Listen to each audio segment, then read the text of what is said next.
এখনো আমার একটি রোগীর জন্য 2 থেকে 3 ঘন্টা সময় লাগে। তো আমি জানি রিয়েল হোমিওপ্যাথি মধ্যে চিকিৎসা করতে গেলে তোমাকে এই সময়ের ব্যবস্থা করতে হবে। তো আজকে যে 50টা রোগী নাম লিখিয়েছে, তুমি তার জন্য কিছুই করতে পারো না। তোমাকে কি করতে হবে? প্রত্যেককে সন্তুষ্ট করতে হবে। প্রথম 4 জনকে বেছে নাও, বলো আপনি কোথায় হোটেল আছে, খেয়ে দে অপেক্ষা করুন, আপনার টাইম এতটা থেকে। একজন তো বলেই দিয়েছেন, যদি সেজনকে কাছে পেতে হয়, তার সাথে কথা বলতে হয়, তার কথা এই কলমে লিখতে হয়, তাহলে নিজের আরাম আয়াস সব কিছু ত্যাগ করতে হবে। তবেই তুমি সেজন তোমার হাত দিয়ে ওষুধ লিখবে।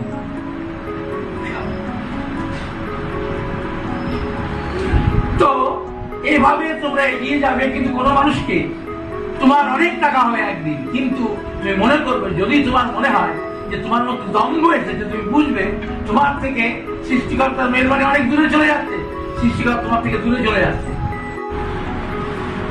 মানুষের জন্য করতে যাওয়াটাও কিন্তু অসুস্থতা, কিন্তু আমি চাই সেই অসুস্থ তোমরা সবাই হোক, সেই রোগ তোমাদের সবার হোক।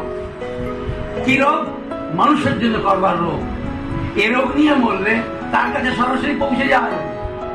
ফলে এ রোগ সবার হোক। এই রোগটার নাম টিউবারকুলার ডায়াবেটিস। দারুণ, সবাই তো বুঝে গেছো, ভালো লাগছে আমার। তাহলে ভালো কাজও রোগ থেকেই হয়, আর সেই রোগে তোমাদেরকে আক্রান্ত করতে আমি হাজির। স্টুয়ার্ট ক্লজ বলেছেন, হ্যানিম্যানের সোরা আর মডার্ন ব্যাকটেরিওলজি টিউবারকুলার ডায়াবেটিস ভিন্ন কোনো মানুষ নেই। কারণ আরো আগে কথা হলো সোরা কেন্টের কথা অনুযায়ী, যা অনেকবার বলা হয়েছে, হয়তো শুনে থাকবেন আমার মুখে, এই পৃথিবীর কোনো মানুষ রোগগ্রস্ত হতো না। তার থেকে বলা হলো আমাদের জন্মই হতো না সোরা না থাকতো। পরপর পূর্বপুরুষদের মধ্যে যদি সোরা না থাকতো, তাহলে আমরা রোগগ্রস্ত হতাম না, আর হচ্ছে আমরা সৃষ্টিও হতাম না। এইবার ভাবুন, হ্যানিম্যান সাহেবের সোরা, কেন্ট সাহেবের সোরা একই কথা। স্টুয়ার্ট ক্লজের টিউবারকুলার ডায়াবেটিস ওই সোরার সঙ্গে মিলেমিশে একাকার হয়ে গেছে। তাহলে আমরা পৃথিবীতে কেউ নেই যার মধ্যে টিউবারকুলার ডায়াবেটিস নেই। এবার কথা হলো, সব টিউবারকুলার ডায়াবেটিস যদি ভালো কাজ করতো, পৃথিবীতে আদালত উঠে যেত, বিচার ব্যবস্থা উড়ে যেত, হসপিটাল হয়তো টিম করে চলতো, বাকি এই যে পুলিশ বিভাগ উঠে যেত। তাহলে কি অবস্থা হতে পারত একবার ভাবুন তো। সবাই সুস্থ, সবাই ভালো ভালো কাজ করছে। এটা কি করে সম্ভব? কথা হলো, এই টিউবারকুলার ডায়াবেটিসেরও দুটো দিক আছে, একটা পজিটিভ দিক, একটা নেগেটিভ দিক। একজন রক্ত দিয়ে একজনকে বাঁচায়, ঠিক আর একজন সেই টিউবারকুলার ডায়াবেটিস ওই রক্ত নিয়ে বিক্রি করে পয়সা কামাই করে। তাহলে সে বোঝা গেল ব্যাপারটা, যে টিউবারকুলার ডায়াবেটিসের দুটো দিক আছে, একটা পজিটিভ দিক, একটা নেগেটিভ দিক, একটা ভালো দিক, একটা খারাপ দিক। টিউবারকুলার ডায়াবেটিস কি করে তৈরি হয়, সৃষ্টি হয়? একটা সোরা, একটা সিবলিন। তো কারোর মধ্যে শরিক পার্টটা প্রিডমিনেন্ট, এটাকে বলা হয় শরিক প্রিডমিনেন্ট টিউবারকুলার ডায়াবেটিস। আর একজনের মধ্যে সিবলিটিক দিকটা প্রকট, সেটা হলো সিবলিটিক প্রিডমিনেন্ট টিউবারকুলার ডায়াবেটিস। এইবার আসল কথাটা বলি, শরিক প্রিডমিনেন্ট টিউবারকুলার ডায়াবেটিস এরা ভালো ভালো কাজ করে, এরা পজিটিভ কাজ করে। আর যেহেতু সিবলিটিক হচ্ছে কি ধ্বংসের প্রতীক, এই যাদের মধ্যে ধ্বংসাত্মক দিকটা বেশি থাকে, তাদের মধ্যে বিভিন্ন রকম নেগেটিভ ভাবনা চিন্তা। কিরকম? এ সারা এত ভালো ভালো কথা বলছে কেন? নিশ্চয়ই মাল করে কামাচ্ছে ভালোই। আর যদি শরীর প্রিভিলেন্ট হয়, তাহলে উনি যেমন বলছেন এটাই সত্য হয়, তখন আমরা দুনিয়াটাকে বেহেশত মানে স্বর্গ বানিয়ে দিতে পারি। কেমন? তাহলে এই ভাবনা দিয়ে তুমি নিজেকেও যাচাই করতে পারো, তুমি শরীর প্রিডমিনেন্ট না সিবলিটিক প্রিডমিনেন্ট। এখন অঙ্কটা কিন্তু সোজা হয়ে গেল। আমরা সবাই টিউবারকুলার ডায়াবেটিস প্রিডমিনেন্ট, কিন্তু কে আমরা শরীর প্রিডমিনেন্ট, কে আমরা সিবলিটিক প্রিডমিনেন্ট, এটা আমি তোমায় বলতে পারবো না। তুমি নিজেকে বলে দাও যে আমার ভাবনাগুলি নেগেটিভ, এই ব্যাপার। আমার ভাবনাগুলি পজিটিভ, এই ব্যাপার, তাহলে তোমার কাছে হিসাবটা পরিষ্কার। আমার কাছে ভালো লেগেছে এই কথাটা পরিষ্কার বলে আমাকে বুঝতে দিয়েছে যে কারা ভালো কাজ করে আর কারা মন্দ কাজ করে, আর ভালো মন্দ নিয়েই দুনিয়া এ থাকবেই। এই বাগুলার জাহাজ থাকবে, এরাও থাকবে, আর এরা আছে বলেই বিচার বিভাগ চলছে, পুলিশ বিভাগ চলছে, ইত্যাদিতে প্রশাসনিক বিভাগগুলি ভাবে চলছে। আমাদের কাছে পেশেন্টরা আসেন সবাই বিভিন্ন রকম ওষুধ খেয়ে। এমনকি আপনি বহুদিন ধরে চিকিৎসা করছিলেন, আপনার ওই রুগীটাকে আপনি অনেক রকম ওষুধ খেয়েছেন, এগুলো থেকে দিন কাম কিছু বাদ নেই। তাহলে আজকে এই যে আপনি নতুন পথে এসেছেন, ওর প্রথম ওষুধ হবে কার্বোভেল। উপরওয়ালার আমি কি বলবো, মেহেরবানি বলবো না কি বলবো আমি কিছু বুঝতে পারি না। কার্বোভেল যে কার দাম আমি জানছি না, কিন্তু এই কার্বোভেল যেমন রুগীকে বাঁচাবে তেমন চিকিৎসককেও বাঁচিয়ে রাখবে। ডাক্তার কি ওষুধ দিল আমি তো কিছু বুঝতেই পারছি না। 10 বছর ধরে ওষুধ খাচ্ছি, এই শান্তিতে ঘুম আমি এই 10 বছর ঘুমোতে পারিনি। আর কালকে ঘুমোলাম, আজকে আমাকে দেখে চিৎকার করে তুলতে হলো, আর এত বছর পর আমি ঘুমোলাম। তো কার্বোভেলকে কিছু বলারই কোনো অ্যাডজেক্টিভ নেই। যে ক্ষেত্রে পেশেন্টের অতীত ইতিহাস বিচার করে দেখা যাবে যে সে মায়ের গর্ভ থেকেই বিভিন্ন রকম ট্রমা বা আঘাতপ্রাপ্ত হয়েছে, মায়ের পেটে থাকাকালীন বিভিন্ন রকম আঘাতে জর্জরিত হয়েছে, সেই পেশেন্টের প্রথম দিনের প্রথম মেডিসিন হবে কার্বোভেল সিএম। একটা ভালো কথা বলেছে, নাহলে আমি বলতাম তুমি এখন কেন বললে? ভালো কথা কি বলেছে? গর্ভবতী মায়েদের ক্ষেত্রে অন্যরকম চিকিৎসার কথা বলা হয়েছে বিভিন্ন থেরাপিউটিক সিস্টেমে, কিন্তু রিয়েল হোমিওপ্যাথিতে শুধু একটা রেস্ট্রিকশন আছে, 0/1 পদ্ধতি ইউজ করা যাবে। এইটি ছাড়া বাকি মূর্তি একদম, মানে গর্ভবতী মহিলারও যেভাবে চিকিৎসা হবে, একটা যুবতী মেয়েরও যেভাবে চিকিৎসা হবে, একটা সাধারণ পুরুষের যেভাবে চিকিৎসা হবে, একটি শিশুর যেভাবে চিকিৎসা হবে, সেই প্রসিডিওর, সেই রিয়েল হোমিওপ্যাথিক প্রসিডিওর মেনেই তোমাকে চলতে হবে। শুধুমাত্র পার্থক্য হলো কোনো ক্রমেই 0/1 দেওয়া যাবে না, মানে 0/3 নিচে আসা যাবে না। না মানে না। কি কি প্রশ্ন করে পেশেন্টের কাছে আসতে হয়? পেশেন্টের কাছে আসতে হয় মানে কি, পেশেন্টের সঙ্গে ওই মন মানসিকতা চিকিৎসক তৈরি করবে যে আমি ঠিকঠাক ব্যবস্থা করি। এইটা বোঝবার জন্য যে প্রশ্নগুলি করা হয় সেটা এই 10টা ওষুধ কেন্দ্রিক। 10টা ওষুধ কেন্দ্রিক। পেশেন্ট যা বলবে সেটা বলবে, স্বাধীনভাবে বলবে, সেখানে কিছু বলার নেই। পেশেন্টকে সুযোগ দিতে হবে, আর কি আর কি আর কি যা খুশি সে বলবে, বলতে দিতে হবে। সি পার্ট মানে ফিলোসফিক্যাল পার্ট। হোমিওপ্যাথি শাস্ত্রে আমাদের বিশেষত্ব সি পার্টকে নিয়ে। আমার আগে পর্যন্ত কোন ঋষি এই সি পার্ট নিয়ে ট্রিটমেন্টের কথা ভাবেননি, বলেননি।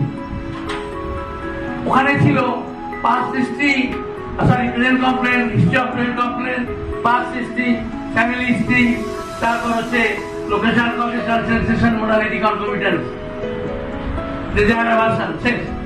এই সব কথা মিলিয়ে একটা ওষুধে পৌঁছানো, এই সব কথা মিলিয়ে একটা রুব্রিক, কয়েকটা রুব্রিক্সে পৌঁছানো, সেই রুব্রিক্স গুলো কম্পিউটারে ফেলে বা খাতায় লিখে একটা ওষুধে পৌঁছানো।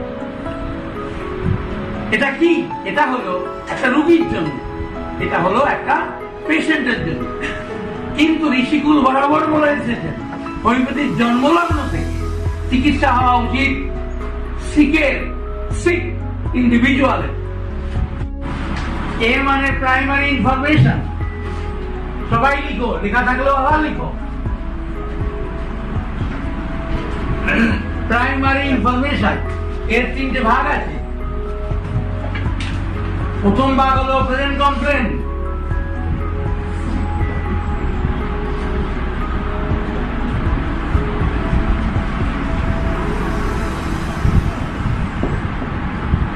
5 নম্বর পেতে গেলে তোমাকেই এটা ফলো করতেই হবে। এরপর হবে হিস্ট্রি অফ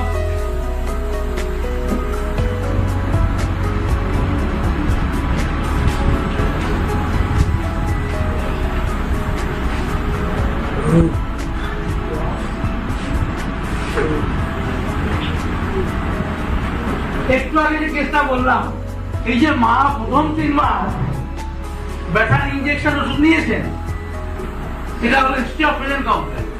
প্রেজেন্ট কমপ্লেন কি?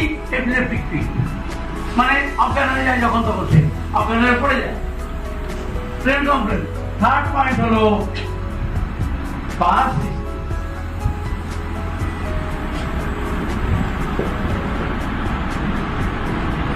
এতক্ষণে প্রাইমারি ইনফরমেশন হলো। তাহলে এটা বোঝা গেল যে এই হিস্ট্রি অফ প্রেজেন্ট কমপ্লেন কোনটাই কিন্তু সহজ নয়।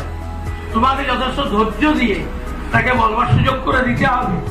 এই প্রসঙ্গে আরেকটা কথা আছে, সে হলো প্রথম দিন তুমি যত বড় ডাক্তারই হও না কেন, পেশেন্ট তোমাকে নিজেকে ডিসক্লোজ করবে না, নিজেকে সব কথা বলবে না তোমাকে। তুমি যত তার কাছে আপনজন হবে, ঘনিষ্ঠ হবে, তত বেশি করে তোমাকে সে বলবে। কারণ সে ভাববে এই যে ডাক্তার আমাকে দেখছেন, ইনার কাছে সবকিছু বললে আমি হয়তো আমার অতীতের এই কষ্ট থেকে রেহাই পেতে পারি। সেই জন্য প্রথম দিন তুমি যতই বলো, সে কিছু মেকানিক্যাল কথা বলবে, কিছু টেকনিক্যাল টার্ম ইউজ করবে, কিন্তু অন্তরের অন্তঃস্থল থেকে ওই সব কথাগুলি বলবে না। বিশেষ করে যৌন বিষয়ক কথা না পুরুষে বলবে না মহিলা বলবে, কেউ বলবে না। এগুলি তুমি যত দ্রুত তার সঙ্গে আপন হতে পারবে, আর তুমি যদি ডাক্তারের মতো আচরণ করো, বলো কি হয়েছে, কিছুই শুনতে পাবে। আপনার কষ্ট হচ্ছে, বুঝতে পারছি চোখ মুখ দেখে, তাহলে বলুন দেখি আপনার জন্য আমি কি করতে পারি। এই কথাটা হবে মায়া মাখানো, মানে জানো একদম খুব ঘনিষ্ঠ বন্ধু বা বান্ধবীর সঙ্গে কথা হচ্ছে। এই হবে যদি তোমরা কেউ প্রেম করে থাকো, তাহলে বুঝতে পারবে কিভাবে কথা বলতে হবে। আর যারা কোনো প্রেম করেনি তারা জানে না কিভাবে প্রেম করতে হয়। তোমাকে কিন্তু রুগীর সঙ্গে প্রেম করতেই হবে, না হলে তুমি রুগীকে ভালো করতে পারবে না। তাহলে তোমার আচার আচরণ হতে হবে ওইরকম একজন সহমর্মী। কেমন? আচ্ছা, তো তুমি তো পেয়ে গেলে 1-2 দিন পরে হলো, সরি ছোট হলে 1-2 দিন। Beta family history. আমরা ফ্যামিলি হিস্ট্রি থেকে যা পাই সেটা সাধারণত টিউবারকুলার ডায়াসে হিস্ট্রি পাই। আমি দেখেছি, তোমরাও দেখবে টেস্ট টেকিং এর পর ফ্যামিলি হিস্ট্রি কি, টিউবারকুলার ডায়াস। টিউবারকুলার ডায়াসে কি কি আছে? স্যার এই বইটা কি টিউবারকুলার ডায়াস লেখা হয়েছে? না, তোমরা স্যার কামাল সাহেবের অনুবাদটা যদি পড়ো, tubercular pathological indication of tubercular ডায়াসিসের উপর একটা চ্যাপ্টার আমি লিখেছি। পৃথিবীতে যত মানুষ বিভিন্ন অসুখে ভোগেন তার কথা ওখানে লেখা আছে, এবং তুমি বুঝে যাবে যে কি করবো লিখে, সব কেসই হলো টিউবারকুলার ডায়াসিস। তুমি এই পাবে, আর কিছু পাবে, এটাই ভালো করে বুঝে গেছে। ফ্যামিলি হিস্ট্রি মানে টিউবারকুলার ডায়াসিস। আচ্ছা বেশ, এবার হলো আসল ডাক্তারি, সেটা হলো সি পার্ট। এই সি পার্টের কোশ্চেনিং গুলো কি হবে সেটাই বলা আমার উদ্দেশ্য। তোমরা যদি জিজ্ঞাসা করো যে আমি স্যার হ্যানিম্যান, স্যার কেন্টের থেকে আলাদা করে কি করেছি প্রভৃতির জন্য, সেটা হলো এই দর্শন ভিত্তিক প্রেসক্রিপশন। এটা উপলব্ধান আর তাদের সহযোগিতা। না হলে আমি এই নূতনত্ব দিক হোমিওপ্যাথি শাস্ত্রকে দিতে পারতাম না। যে দর্শন ভিত্তিক প্রেসক্রিপশন তোমরা কখনো এর আগে শোনোনি, যারা আমার কাছে রয়েছে তারা ছাড়া। দর্শন ভিত্তিক প্রেসক্রিপশন কি করে হয়, একটি ছোট শিশু থেকে শুরু করে আর শেষ পর্যন্ত একজন 100 বা তার বেশি বয়সের বৃদ্ধ বিদ্যার ক্ষেত্রে। তাই আমাদের কাছে সিমটম এবং রুব্রিক্সের কোনো মূল্য নেই। তাই জন্য আমি বলেছি ম্যাথমেটিকা এবং রেপার্টরি এই রিয়েল হোমিওপ্যাথিতে, এই জীবন দর্শন ভিত্তিক হোমিওপ্যাথিতে এদের গুরুত্ব বড্ড কম। বলতে গেলে এই দুটো বইয়ের কোনো প্রয়োজন হয় না মেডিসিন প্রেসক্রিপশনের ক্ষেত্রে। কোনো সুযোগ নেই ম্যাথমেটিকা এবং রেপার্টরি ব্যবহারের। এখানে শুধু যা আছে সেটা হলো দর্শন ভিত্তিক ম্যাথমেটিকা। আমার একটা চ্যাপ্টার আছে, Mathematica on philosophy of life. সেখানে ঠান্ডা, গরম, তিত, লবণ, ডাইনে ঘোরা, বায়ে ঘোরা, ডাইনে বাঁকা, বায়ে বাঁকা, এগুলির কোনো দাম নেই, কারণ এই প্রেসক্রিপশন দর্শন ভিত্তিক। ফলে তুমি যেদিন কোনো কেসে দর্শন লিখতে পারবে, এই সি পার্টটাকে তুমি নিজেই নিজের নামের পাশে লিখে দাও, আমি হোমিওপ্যাথি জানি, আমি সই করে দেবো।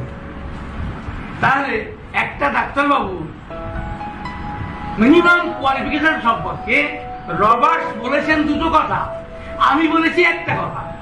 রবার্ট বলেছেন তুমি যদি নিজেকে চিকিৎসা করতে চাও তাহলে তোমাকে দুটো যোগ্যতা থাকতে হবে। নম্বর এক, দর্শন, হোমিওপ্যাথি দর্শন সম্পর্কে জ্ঞান।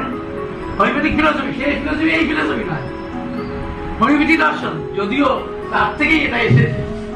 হোমিওপ্যাথি দর্শন সম্বন্ধে জ্ঞান, যেমন Kent's philosophy, Robert's philosophy, Stuart Close philosophy, এই যে বিভিন্ন দর্শন রয়েছে এগুলি ইংলিশে অধ্যয়ন। আরেকটি হলো রবার্ট বললেন, আরেকটি হলো ওষুধের প্রয়োগ, অ্যাডমিনিস্ট্রেশন অফ মেডিসিন। তোমরা যখন আমার লেটেস্ট লেখাটা পাবে, চ্যাপ্টারটার নাম হলো administration of medicine with update of potency. তুমি দেখবে দুটো সাব চ্যাপ্টার, একটা সাব চ্যাপ্টার তোমরা জেনে ফেলেছো যে কখন কেসটা কি না করে ওষুধ দিতে হয়, তোমরা সেইভাবে শিখতে এসেছো। যা করে মিথ্যাচার করতে হবে না, পালিয়ে যেতে হবে না রোগীর কাছ থেকে, বললি বলবে আমি দেখছি কি করতে পারি। আরো শেষ কথা আমি বলে যাই, তখন তুমি আর থাকবো কিনা।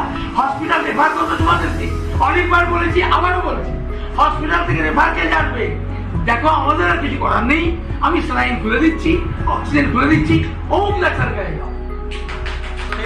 এবার সি পার্ট, যেটা হলো এই মত পথের একমাত্র পরিচায়ক, এই সি পার্ট রিয়েল হোমিওপ্যাথির, এটাই হলো সেই অংশ।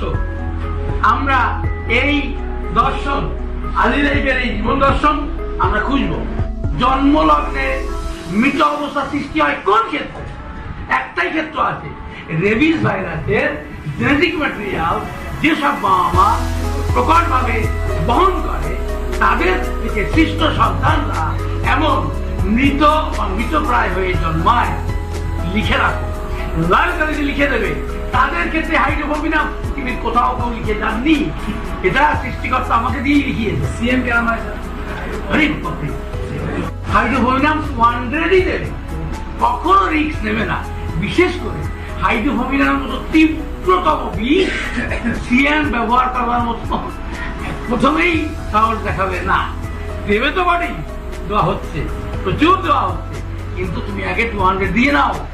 তারপর সে আমার কাছে এক্ষুনি এসেছে জন্যই, তার জন্য তো দরকার নেই, সিপাটের বলে দিয়েছি, এবং কেন দরকার নেই তাও বলে দিয়েছি, ওষুধ কি হবে তাও বলেছি, কেন হবে তাও বলেছি।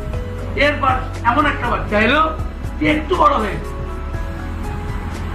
আমি তাকে কি কি প্রশ্ন করবো, প্রশ্নগুলো নিশ্চয়ই লিখবে।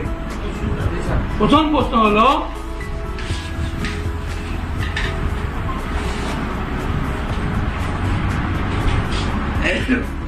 ওর কান্নার কথা বলুন। নম্বর 1, ডাক্তারবাবু পেশেন্ট পার্টিকে বলছে ওর কান্নার কথা বলুন জন্মলগ্ন থেকে। পেশেন্ট পার্টি কি বলবে? তা তো কান্না করেনি, কোনো লক্ষণ নেই। আর বলবে জন্মেই কেঁদেছিল, তারপর চুপ ছিল, তারপর থেকে যে কান্না শুরু হলো, কান্না তো হয় না। আর কেউ বলবে ও ডাক্তারবাবু কান্না করে না বললে চলে, ওকে নিয়ে আমার কোনো সমস্যা নেই, খিদে পেলে আমি খাওয়ালে খাই, না হলেও কাঁদে, বিছনা প্রস্রাব করে রাখলেও ঘুমিয়েই থাকে, আমি পাল্টে দিয়ে পাল্টা, না পাল্টে দিয়ে না পাল্টা। এই হলো দুটো প্যাথোলজিক দিক। আর ভালো স্বাভাবিক দিকটা কি? খিদে দেখলে কাঁদে, এই ঘুমিয়ে যায়, বিছনা প্রস্রাব করলে উসপিস করে, কান্নাকাটি করে, পাল্টে দিয়ে ঘুমিয়ে যায়, এটা হলো স্বাভাবিক। আর একটু আগে আমি যে কথা বলেছি ওটা অস্বাভাবিক। ও প্রয়োজন হলেও কাঁদে না, আর একজন হচ্ছে অপ্রয়োজনে ভয়ঙ্কর কাজ। এই যে বিভিন্ন ক্ষেত্র, এটা দিয়ে আমরা রাগে পৌঁছাবো। সেই রাগ এখানে সংখ্যা বেশি নয়, একটাই রাগ। এই কান্নাকাটি থেকে আমি হাইড্রোফোবিক নামেই পৌঁছবো। যদি অস্বাভাবিকভাবে চুপ, অস্বাভাবিকভাবে কান্নাকাটি থাকে, আমি তাকে দুটো ক্ষেত্রেই ওষুধ দেবো, হাইড্রোফোবিক না, মানে ভাববো। আচ্ছা, এটা কেন বললাম? প্রথমে বললাম তবু, পরে বললাম ভাববো। কেন বললাম? কারণ এর পিছনে কি কারণ আছে সেটা তো জানতে হবে। যদি ওর মা ইনেলা নিয়ে থাকে, যদি ওর বাবা এই আর্থারাইটিসের ওষুধ খেয়ে থাকে, যদি ওর বাবা রেগুলার কোনো ড্রাগ নিয়ে থাকে, নেশাখোর, তারই বাচ্চা এ, তাহলে আমি অ্যান্টিবায়োটিক দেবো না? কি দেবো? কার্বোভেল দেবো। কারণ ওর বাবা নেশা করতে বা করেন কবে থেকে? বিয়ের আগে থেকে। ও বিয়ের আগে থেকেই গোলা মাঝে, মানে গুল মাঝে নস্যি নেয়। এই যে ইতিহাস ভেবে দেখো, তোমাকে কি ধরনের ডাক্তার রিয়াল হাইপোথি করতে গেলে ওর বাবা মায়ের জীবনযাপন ভীষণভাবে স্টাডি করতে হবে। বাচ্চাকে ওষুধ দিতে গেলে মানে ওদের জীবন দর্শন তোমার কাছে তখন জরুরি হয়ে গেল। তাহলে শিশুর জীবন দর্শন তুমি খুব কমই পাবে। ওর জীবন দর্শন তুমি অনুসন্ধান করবে বাবার কাছ থেকে এবং মায়ের কাছ থেকে। বুঝে গেছে? এই বাচ্চাকে কি দেবো? এই যে সীমিত দেবো। তো এক্ষেত্রে কি হবে? কত করে কি হবে? একটাকেই বলে দিয়েছি, নিয়মই হবে। কারণ ওর বাবা নেশাখোর, ওর মা নেশাখোর বা ড্রাগ অ্যাডিক্ট, বা ড্রাগ অ্যাডিক্টেই হচ্ছে কি রেগুলার ইনহেলার নিতে হয়, রেগুলার প্রেসার ওষুধ খেতে হয়, রেগুলার থাইরয়েডের ওষুধ খেতে হয়। এই যে বিভিন্ন ক্ষেত্র বিয়ের আগে থেকে চলে আসছে, এই সমস্ত প্রভাব, সমস্ত ট্রমা ওই বাচ্চার মধ্যে যাবেই। ভাবো তোমার আপনজন কেউ, তার 3 ছেলে মেয়ে, দুটো ভালো আছে, একটি খারাপ হয়ে এসছে, 3জনকেই সিএম দিতে হবে। কি বুঝলে? ভালো মানে কি? ভালো মানে ভালো নয়, ভালো মানে রিলেটিভলি ভালো। ও বেশি খারাপ, কম খারাপ, কিন্তু 3জনই সিএম খাবে। কারণ ওদের জন্ম দিয়েছে ড্রাগ অ্যাডিক্ট বাবা মা। ড্রাগ অ্যাডিক্ট মানেই নেশার জিনিস নয়। ড্রাগ অ্যাডিক্ট মানে থাইরয়েডের ওষুধ খেয়েছে, ড্রাগ অ্যাডিক্ট মানে প্রেসারের ওষুধ খেয়েছে, ড্রাগ অ্যাডিক্ট মানে সুগারের ওষুধ খেয়েছে, ড্রাগ অ্যাডিক্ট মানে ইনহেলার নিয়েছে। তোমরা বুঝতে পারছো কিনা? পরের প্রশ্ন 2 নম্বর।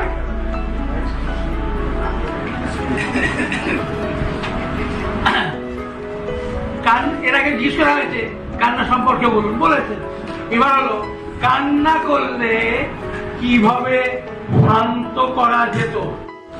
কোনো মা বলবে ওকে কোলে নিয়ে না, ওকে দুধ দিলেই শান্ত হয়ে যেত, এটার কোনো গুরুত্ব নেই। খিদে পেয়েছে তো কাঁদবেই, আর খিদে পেয়েছে কাঁদেনি, তাহলে ওষুধ দিতে হবে। সেই ওষুধ হবে হাইড্রোফোবিক। আচ্ছা, এবার খিদে পেলে কাঁদতো, গুরুত্ব নেই না। যাই করে তাই করে ওকে কোলে নিয়ে বসে থাকতে হবে। আমি তো ডাক্তারবাবু 6 মাস শুতে পারিনি, কি করে শুভ? আমি ওকে তো কোলে নিয়ে বসে থাকতো। যেই নামিয়ে দিতাম অমনি কান্না। আমার শরীরটা এরকম হয়ে গেল, রাত জেগে জেগে বসে থেকে কতটুকু ঘুমানো যায়, সকালে উঠে আবার সংসারের কাজ, সে কি ভয়ঙ্কর অবস্থা। এই একবারে আর একবারে কোলে নিয়ে ঘুরলেই হতো। আমরা পাড়া করে ঘুরতাম, আমি 2 ঘন্টা, আমার স্বামী 2 ঘন্টা, আমার শাশুড়ি 2 ঘন্টা, আমার শ্বশুর 2 ঘন্টা, এইভাবে রাত সকাল হয়ে যেত। তাহলে এই যে ঘুরে বেড়াতে হতো, এই বলবে ওই বলবে, আর বলবে কি কিছুতেই কান্না থামেনি 3 মাস। সে কি ভয়ঙ্কর অবস্থা, পাশের বাড়ির লোক ঘুমাতে পারত না, কান্না নিয়ে এতগুলো কথা বলবে। পরের প্রশ্ন হলো 2 মাস বয়সে পায়খানার কথা বলুন। পেশেন্ট পার্টি বলবে সব ঠিকঠাক, সব ঠিক। তুমি বলবে জানি ঠিক ছিল, কিন্তু বলুন একবার প্রতিদিন একবার করতো, 2 বার করতো, 10 বার করতো, কতবার করতো? অর্থ মনে থাকে? ছেলের বয়স হচ্ছে 38 বছর, মা এসেছে বৃদ্ধা মা, অর্থ মনে থাকে? তখন তাকে এবার কি বলতে হয় দেখো। আচ্ছা, আপনি ওর জন্য কাঁথা ধুতে কত বিরক্ত হতেন, সে কথা বলবেন না। পাগল করে তো কাঁথা দিয়ে দিই, তাকে মনে পড়েনি, এবার কিন্তু মনে পড়ে গেল। আর কি বলে? আর বলে না, এ ছেলে আমার ছেলে হোক মেয়ে হোক, এ বড় লক্ষ্মী। আমি কাঁথা ধুতাম না বললেই চলে, কেন পায়খানা দিনে একবার করবো তো আবার গড়িয়ে বাইরে চলে যাবে, কাঁথাই ধুতে হবে। তো এই যে কথাগুলি বলবে, আমরা এই কথা থেকে, এটা হচ্ছে তোমার কোথায় যাবে, এটা হয়তো ফোর্থ সাইকেলে যাবে, বুঝলা, ফোর্থ সাইকেলে হয়তো যাবে, যে এটা হলো টিউবারকুলার, যদি একবার বা গড়িয়ে এরকম চলে যায় তাহলে টিউবারকুলিনাম হবে, কিন্তু সেটা ফোর্থ সাইকেলে টিউবারকুলিনাম হবে, ফোর্থ সাইকেলে।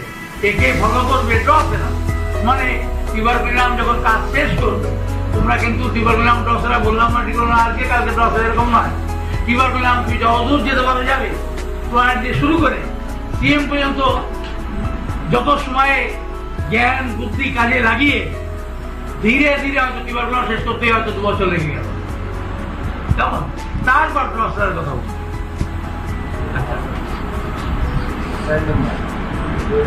4 নম্বর,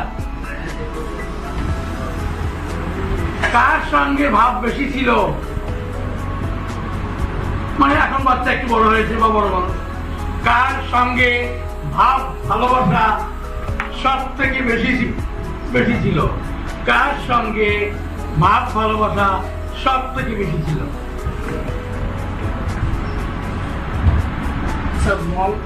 মলের ক্ষেত্রে জন্মের পরে জীবনে কেন 2 মাস পর? 2 মাস পর তো নিলাম, কিন্তু জন্মের পর দেবো না, 2 মাসের আগে মেকোনিয়াম পাস করে, ওটা মল নয় তো। মেকোনিয়াম মায়ের পেটে থাকাকালীন যে রক্তগুলো খেয়েছে মায়ের, সেগুলো ওখানে রয়েছে, ওটা নেওয়া যায়, 1ম মাস নেওয়া যায়, আবার 3য় মাসও নেওয়া যায়। ওর গুরুত্ব কম, মেডিকেলি ওর ক্লিনিক্যাল ভ্যালু নেই বলতে গেলে, তাই শুধুমাত্র 2 মাস। তাই মেয়েকে বলতে হবে বারবার, আপনি 2 মাসের কথা বলছেন তো, ভেবে দেখুন, 3 মাস বলছেন না তো। ওই 2 মাস বয়সে পায়খানাটা বিশেষ চরিত্র ফুটে ওঠে, যা 3 মাস বয়সে তার গুরুত্ব কমে যায়। 2 মাস তো ঠিক ছিল, নির্ভর করতো, 3 মাস বয়সে যা ডায়রিয়া হলো, আমার মনে হতো কেন আমি মা হতে গেলাম। নিজের নাম বলতে ভুল হয়ে যেত, কাঁথা ধুতে। 1.5 মাসের রোগী যদি আমরা হাতে পাই, 2 মাসের রোগী যদি হাতে পাই, এখানে তো পায়খানার তো গুরুত্ব নাই। 1.5 মাসেরটা পাইছো, তুমি পাও নাই? 2 মাসের মধ্যে পড়েছিল, 1 মাসের পর একটা পাইছো। আচ্ছা, 1.5 মাস বয়স বাচ্চা রোগীর, এখানে এত ছোট বয়সের বাচ্চা জন্মায় শুধুমাত্র হাইড্রোফোবিনাম নিয়ে তোমার কাছে আসবে, এত তাড়াতাড়ি হাইড্রোফোবিনাম ছাড়া তোমার কাছে আসবে না। আর এই যে বললাম ড্রাগাটিক বা আমা হলে কার্বোহাইড্রেট ইত্যাদি, তোমার কাছে বুদ্ধি কাজেই লেখা যাবে না, তুমি নিশ্চিন্তে থাকো, ওসব হবেই না। আচ্ছা, কার সঙ্গে সব থেকে বেশি ভাব ছিল, এটা গুরুত্বটা কি না, এসব একটু বড়রা বলে আর কি, ছোটরাও বলে, কি বলে, ভাব কি বলছেন, আমার বাচ্চারা ভীষণ স্বার্থপর, যখন খাওয়ার দরকার হতো মা মা করতো, যখন ঘোরার সময় হতো তখন যাকে ওকে ঘুরতে নিয়ে যেত, তার ঘুমাবার সময় আবার আমাকে চাই, এ স্বার্থপর বাচ্চা, এসব বাড়ি বলে দিবে তোমার। আবার আরেকজনরা কি বলবে, বলবে এ ভাব ভালোবাসা কি বলবে, তো যখন তার গায়ে যায় তাকে তার সঙ্গেই ওর ভাব ভালোবাসা, প্রতিবেশী এলো তার সঙ্গেও ভালোবাসা, আমার সঙ্গেও আছে, অন্যের সঙ্গেও আছে, আবার যখন অন্য জায়গায় যায় সেখানেও। আমি তো বুঝি না কার সঙ্গে ভালোবাসা, এটা একটা দিক। প্রথমটা বললাম কিসের দিক, সিভিল নামের কথা। 2 নম্বরটা কি বললাম, শরীর নামের কথা। এরপর হলো ওর ভাব হচ্ছে ওর দাদির সঙ্গে ভাব, মানে সে সেইরকম ভাব, খাওয়াবে দাদি, ঘুমন পাড়াবে দাদি, আমার তো চেনেই না, লোকে বলে তোমার বাচ্চারা তোমার শাশুড়ির বাচ্চা, আমি আর কিছু বলি না, এত ভাব। আর দাদিও নাতি বলতো কেন বৌমাকে বাড়িতে বাপের বাড়ি যেতে দেয় না, কেন বৌমা বাপের বাড়ি গেলে বাচ্চা নিয়ে যাবে, তখন তোমার অবস্থা খারাপ, বৌমার হয়তো বিপদ, বাচ্চা হবে, বাপের বাড়ি যাওয়ার নাম করতে পারো না, বললেই শাশুড়ি খেপে যায়, তুমি ওরা বাপের বাড়ি চালিয়ে যাও। হ্যাঁ, সত্যি তো বাপের বাড়ি থেকে আনেনি, ওর তো কিছু বলারও নেই। আচ্ছা, এই ভাব কাদের হয়, সাইকোটিক মায়াজমের হয়। ঠিক এই বাচ্চাকে জিজ্ঞেস করা হলো তোমার দাদি যদি অসুস্থ হতো, তোমার বন্ধুরা রাখছে, কি প্রশ্ন করতে হয়, তুমি প্রাইমারি স্কুল থেকে এসেছো, তুমি খাওয়া দাওয়া করেছো, খাওয়া দাওয়া করার সময় জিজ্ঞেস করেছো দাদি কোথায়, তোমার মা বলেছে দাদির জ্বর হয়েছে, তোমার শাশুড়া ডাকছে, চল খেলতে যাবি খেলতে যাবি, তুমি কি করতে? পেশেন্ট যদি সাইকোটিক মায়াজম প্রকট হয় তাহলে বলবে আমি ওখানেই বসে থাকতাম যতক্ষণ না আমার দাদি ভালো হতো, আমি খেতেও যেতাম না, মা ওখানে এসে খাইয়ে দিয়ে যেত। একে বলা হয় ফ্যামিলি ওরিয়েন্টেড মেন্টালিটি, পরিবার কেন্দ্রিক জীবন। এই পরিবার কেন্দ্রিক জীবনের ওষুধ দুটো, একটা মেডো একটা সুজা। তখন আমরা যখন জেনে গেলাম এই খেলতে যেত না, আর কেউ বলবে খেলতে চলে যেত। যদি খেলতে চলে যেত ভাব ছিল কিন্তু খেলতে চলে যেত তাহলে কিন্তু আবার শুনে যাবে।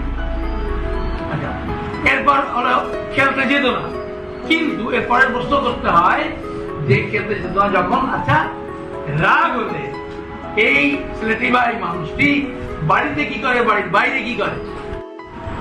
যদি বলেন পেশেন্ট নিজে বা পেশেন্ট পার্টি, ও বাড়ির লোক তো ওকে জানে ভীষণ ভালো, তো বল বাড়িতে যত বদমাইশি শয়তানি দুষ্টুমি, তাহলে সুজা। তাহলে এক কথা সুজা মানে কি? সুজা মানে ফ্যামিলি ওরিয়েন্টেড, পরিবার কেন্দ্রিক প্লাস ঘরে খারাপ বাইরে। সুজা ইকুয়াল টু কি? পরিবার কেন্দ্রিক। সুজা ইকুয়াল টু পরিবার কেন্দ্রিক প্লাস ঘরে খারাপ বাইরে ভালো। খ নম্বরে হচ্ছে পরিবার কেন্দ্রিক প্লাস ঘরের বাইরে সমান খারাপ, অর্থাৎ রাগ হলে হুঁশ জ্ঞান থাকে না। এই সঙ্গে আরো একটা কথা লিখতে হবে, বললাম পরিবার কেন্দ্রিক প্লাস ঘরে বাইরে রাগ সমান, অর্থাৎ রাগ হলে ঘর না বার কোনো হুঁশ জ্ঞান থাকে না। এর সঙ্গে সাবেক সাবার একটা কথা আছে, এই ভাবটা কবে হয়েছে? ছোট থেকে নাকি একটু বড় হয়ে?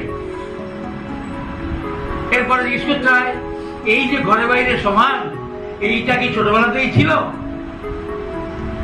লিখো, যদি বলে ছোটবেলা থেকেই ছিল তাহলে ড্রাগ হবে, হতে পারে হাইড্রোফোবিয়া, হতে পারে অ্যান্টিটিউবারকুলার।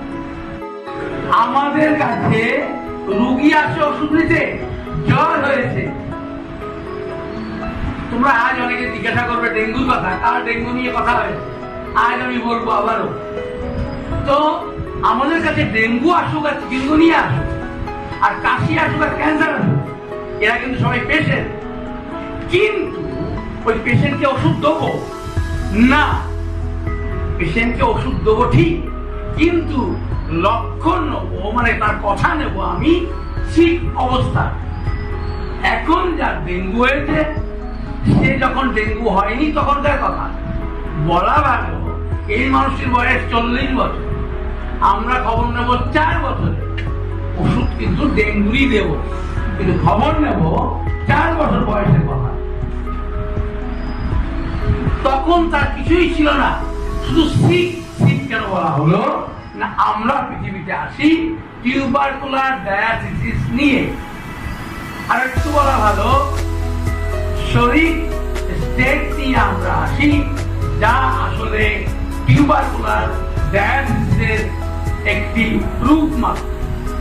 তাহলে যেহেতু আমি রোগ নিয়েই জন্মেছি, যেহেতু আমার ব্যক্তিত্ব কোন একটা রোগের প্রকাশ, একটি বাচ্চা একদম শান্ত, ওটি একটি রোগের প্রকাশ।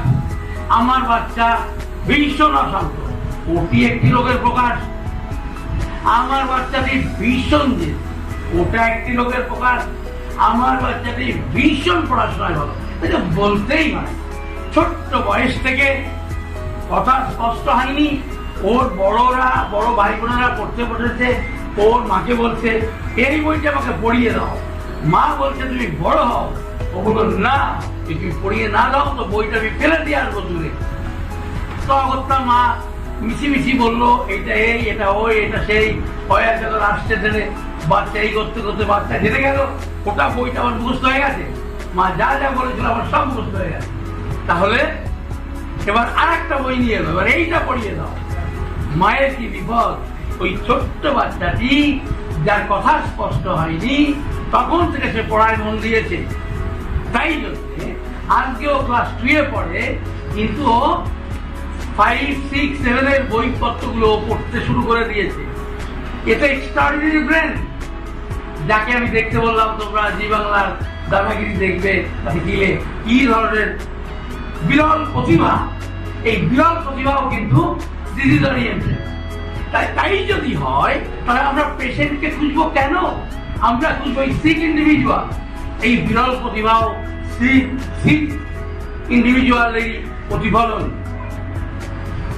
দুই ভাই বোন, এক ভাই একজন, তাদের মধ্যে বিভিন্ন রকম ধ্বংসাত্মক কাটা ছেঁড়া, লুকানো, ফেলে দেওয়া ইত্যাদি বিভিন্ন দুষ্টুমি কাজ করে ও বোনের নামে দৌড় দেয়। তাহলে ভাবুন, এটাও কিন্তু ডিজিজ ওরিয়েন্টেড। কারণ কেন এমন করে? এই বাচ্চাটি কিন্তু ভবিষ্যতে ইত্যাদি ইত্যাদি হতে চলেছে। যেহেতু ডেঙ্গুর কথা উঠেছে, এই প্রসঙ্গটা আমি ডেঙ্গুর কথা বলতে চাই।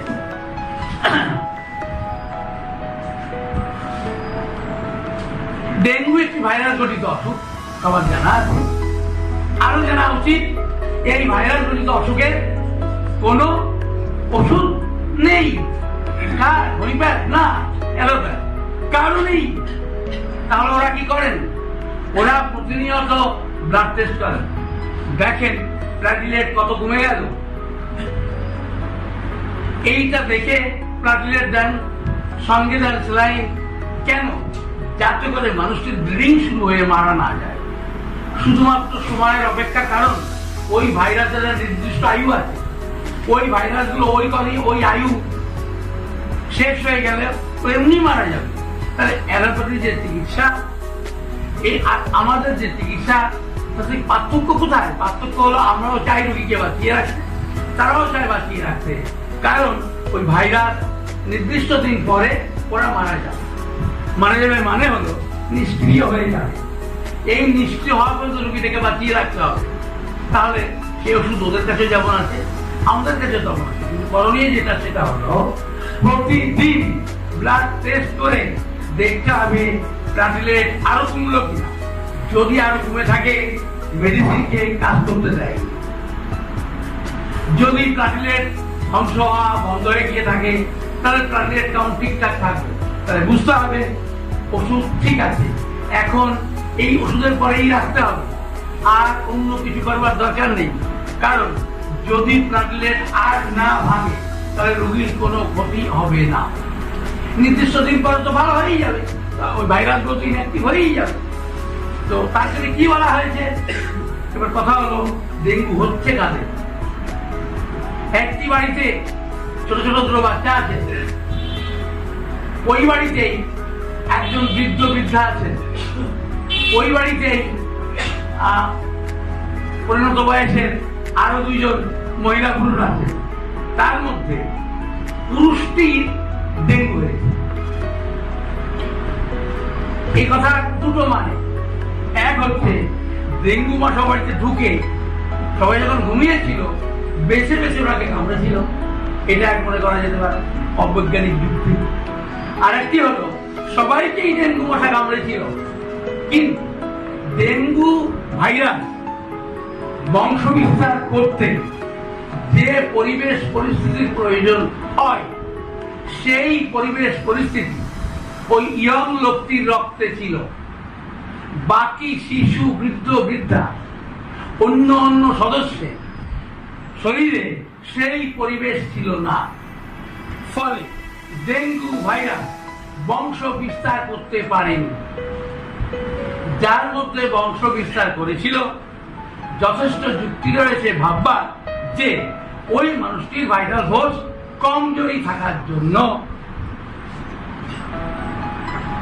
ওই ডেঙ্গু ভাইরাস উপযুক্ত পরিবেশ, উপযুক্ত জমি পেয়ে যায়।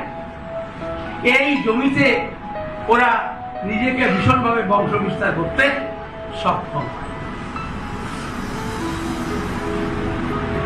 এই বংশ বিস্তার করতে সক্ষম হওয়ার জন্য ওই মানুষের মধ্যে সাইন সিমটম দেখা দেয়। কিসের সাইন সিমটম? Dengue sign. তাহলে ডেঙ্গু ভাইরাসের প্রতিষেধক কি হবে?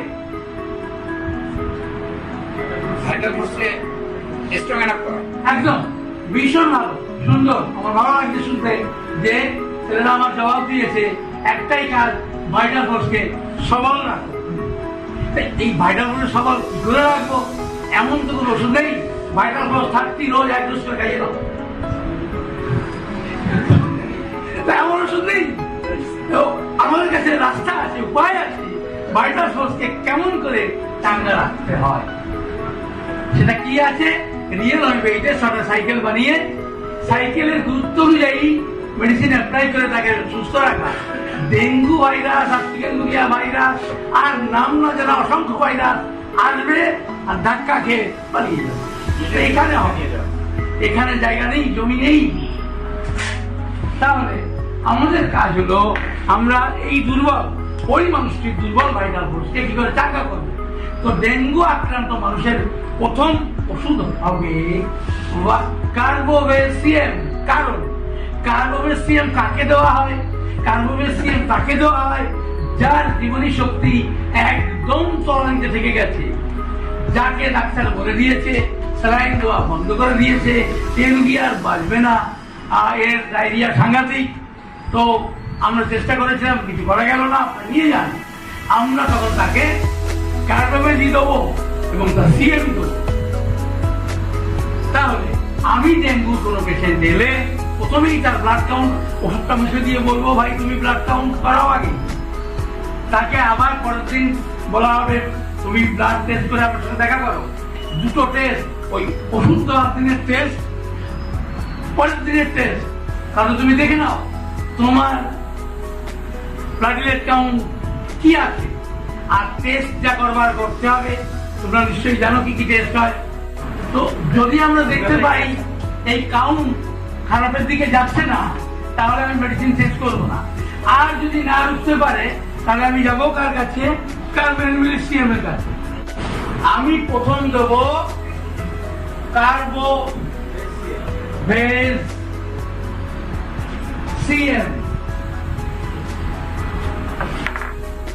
যদি ব্লাড কাউন্ট খারাপের দিকে যায়, মানে হলো ওর ভাইটাল ফোর্সকে চাঙ্গা করা যায়নি, তাহলে কার্বোভেন চাঙ্গা করতে পারিনি, তাই যদি হয় এবার দেবো কার্বোভেসিয়াম। যদি আমি দেখতে পাই যে একদম দ্রুত হারেই ভাঙছে, তাহলে পরের দিনই দিতে পারবো। একদম ঠিক কথা, পরের দিনই দেবো। যদি ব্লাড কাউন্ট ক্রমাগত খারাপের দিকে যায় তাহলে দেবো কার্বোঅ্যানিমেলিস। কারণ কার্বোভেজের অসম্পূর্ণ কাজ কার্বোঅ্যানিমেলিস করে। আবার পরের দিন ব্লাড টেস্ট, তাতেও দেখা গেল এবারও কাউন্ট রোখা যায়নি, কাউন্ট ক্রমাগত তলানিতে চলে যাচ্ছে। তখন আমি দেবো, কেউ কি কাজ করতে যায়নি ভাইটাল ফোর্সের এমন অবস্থা, তখন আমি দেবো সরিনাম 200। অবস্থা অনুযায়ী আমি তার পাওয়ার বাড়াবো। এই সরিনামের ভূমিকা হলো ইউরেটিক কোন ভূমিকা নয়, শুধুমাত্র ভাইটাল ফোর্সের চাঙ্গা করার বিষয়টি। কখনো যদি এবার হলো সরিনামের কোনো কাজ করলো আর না করলো দেখে নিলাম, যদি তখনও কাজ না করে তাহলে আমি দেবো হাইড্রোফোবিনা। এই 200 ভাবো, হাইড্রোফোবিনা দেওয়ার পর রুগী কিন্তু জ্বর কমলো ভীষণভাবে দুর্বল হয়ে যাবে। হাইড্রোফোবিনা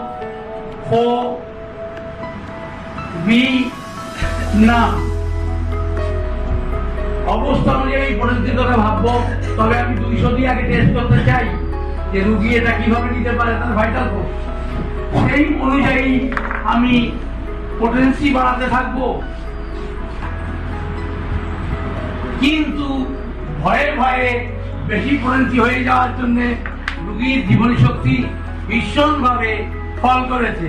কিন্তু ডেঙ্গু ভাইরাস কিন্তু এখন অনেক বেশি খারাপ অবস্থায় পৌঁছে গেছে। ডেঙ্গু ভাইরাস খারাপ অবস্থায় পৌঁছে গেছে, মানে ওর আয়ু ক্রমাগত কমে আসছে, ফলে কমজোরি হয়ে গেছে। তখন কিন্তু রুগীকে চাঙ্গা করবার জন্য যদি আমি হাইড্রোফোবিনা বেশি পর দিয়ে থাকি তাহলে আবার 200 চলে আসবে।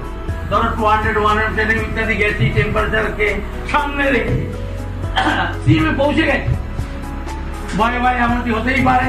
তো তখন রুগীর অবস্থা খুব খারাপ জায়গায় পৌঁছে গেছে, রুগী হয়তো গলা দিয়ে কথা বেরোচ্ছে না, তখন 200 দিনে রোগী আবার ধীরে ধীরে তার হৃদ জীবনী শক্তি ফিরে পাবে।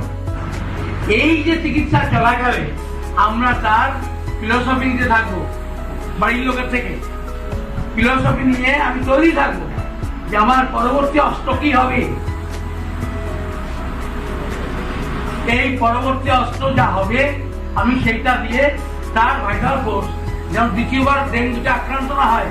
এটা খুব বড় কথা, শুনো, ডেঙ্গু আজ হলো, সেরেও গেল, কিছুদিন পর আবার ডেঙ্গু হলে এই রোগী ধরেই নিতে হবে, বাঁচবে না।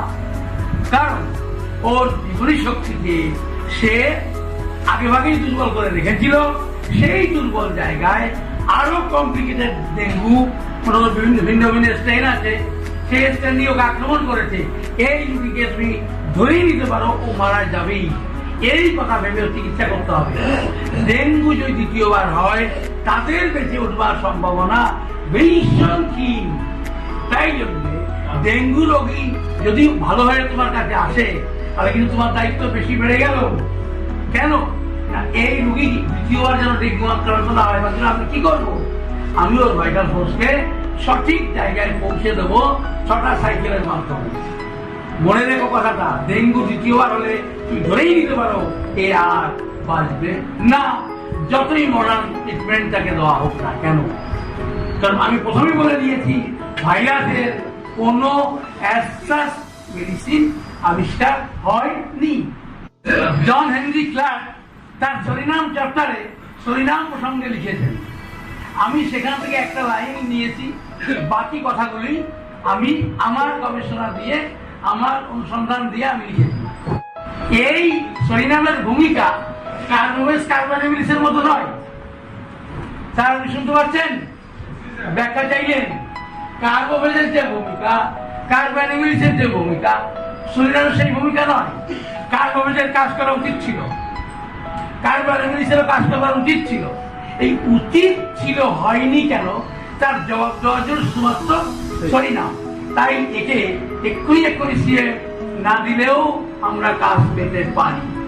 মানে যা আমি করে দেখেছি, এইবার আমি বলবো কেউ সিএম দিয়ে দেখো কি হয়, আমাকে জানাও। আমি এই ক্ষেত্রে সরিনাম সিএম দিয়েছি, আমি নিশ্চয়ই শুনবো। আমি করিনি সেটা আমি বলেছি। পরের কথা, হাইড্রোফোবিয়া আমি নিশ্চয়ই বলবো না। তুমি প্রথমেই সিএমে কখনো যাওয়া যাবে না। ওটি একটি রিস্কি ড্রাগ, ওটি হাইলি পয়জনাস ড্রাগ। কোন মানুষের ভিতরটা মানে তার জীবনী শক্তি কি অবস্থায় আছে সেটা কিন্তু এভাবে জানা সম্ভব নয়। যার জন্য কি করতে হবে, 200 দিয়েই তুমি তাকে যাচাই করে দেখবে আগে যে 200 দেওয়ার পর কি হলো। আরেকটা কথা, আমরা ডাক্তারবাবুরা এটা ভাবি ঠিক ওষুধ দিয়েছি জ্বর কমেনি কেন, জ্বর কমেনি, কি ওষুধ দিলেন? একটা কথা কিন্তু খুব ভালো করে মন দিয়ে শোনা উচিত, সেটা হলো আমার কাছে জ্বর সারাবার ওষুধ নেই। আমি ওষুধ দিয়েছি ঠিক করেছি না ভুল করেছি, সেটা কি দিয়ে বুঝবো? নাম্বার 1, রোগী কি খেয়েছিল গতকাল, আজকে কি খেলো? আজকে বললো আমাকে একটু চা বিস্কুট দাও, গতকাল কি বলেছিল? গতকাল তো চৌকি খোলে। আর আজকে জ্বর অনেক বেড়ে গেছে আপনার রুচকে, কিন্তু চা বিস্কুট খেয়েছে, চেয়ে খেয়েছে। This is the indication that the medicine is correct and you should depend on it. ও মানুষটির জীবনী শক্তিকে বাড়িয়ে দিয়েছে। জ্বর আমাদের টার্গেট নয়, ওর ভালো লাগা বোধ, যার ইংরেজি কথা হলো sense of wellbeing. Sense of wellbeing যদি কোনো পেশেন্টের মধ্যে আসে, সে ডেঙ্গু হোক আর না হোক, কথা হলো সেন্স অফ ওয়েলবিং কোথায় আসে? ওটা থাকে কোথায়? ব্রেন থেকে। ফলে আমরা কখনো কোনো মানুষকে ওষুধ দিয়ে আমরা এটি যেন আশা না করি কেন বদল হয়নি, কি বদল হয়নি, সমস্যা। আমরা সমস্যা সারাবার ডাক্তার করি, তাহলে আমরা কিসের ডাক্তার? সমস্যা তাহলে কে সারাবে? এত টাকা খরচা করে আপনাকে দিলাম, আপনাকে এত টাকা দিলাম, সমস্যা কে সারাবে? সমস্যা সারাবে ভাইটাল ফোর্স। ভাইটাল ফোর্সকে চাঙ্গা করবো ডাক্তার, বাদ খতম।